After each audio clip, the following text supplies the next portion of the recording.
Surpris par la tournure des événements avec leur corollaire de violence, les élèves et les enseignants étaient contraints d'abandonner les écoles alors que nous étions seulement à quelques semaines des examens de fin d'année en 2012. Comment a été venue cette belle initiative du retour des enfants à l'école? Amadou Sidi Touré, président de la commission éducation. Je me suis senti interpellé. Et comme j'avais cette conviction qu'on pouvait organiser un jour les examens à l'intention des candidats, j'ai tenté d'organiser quelque chose à l'intention des candidats, donc au DF, au CAP, au BT et au baccalauréat. Nous sommes restés à l'époque que les enfants dont les parents n'avaient pas les moyens de les transporter ailleurs pour aller faire des inscriptions.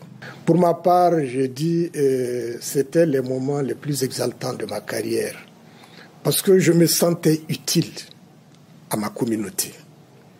Rien ne pouvait se faire à cette époque sans l'avis des maîtres des lieux. C'est ainsi que la commission éducation avait demandé aux élèves et aux enseignants de respecter la consigne donnée par les djihadistes. Les djihadistes nous avaient effectivement demandé de ne pas mélanger les filles et les garçons, de faire en sorte qu'il y ait une classe de filles, une classe de garçons. Quand on ne peut pas faire une classe de filles et une classe de garçons, de faire juste une rangée de filles et des rangées de garçons. Nous avons reçu cette consigne, nous l'avons respectée. Pour toutes les personnes interrogées sur ce dossier, Amadou Sidi Touré était une référence. Suivons ce témoignage. Pour les fondamentales, pour l'enseignement technique professionnel, pour l'enseignement secondaire général, c'était Amadou Sidi la référence.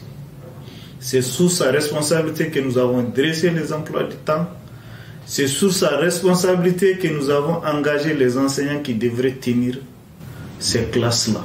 Amadou, il était d'abord le fonctionnaire cadre A, qui n'était pas obligé de rester.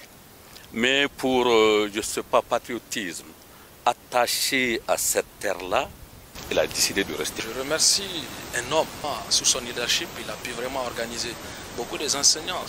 C'était Amadou Sidi qui a beaucoup fait dans cette bataille. Nous retiendrons que la commission éducation créée en 2012 au moment de l'occupation de la région par des groupes armés a permis à plus de 3000 élèves à se présenter aux examens spéciaux de Sévaré la même année. De Gao, Boubacar Touré, VOA Afrique.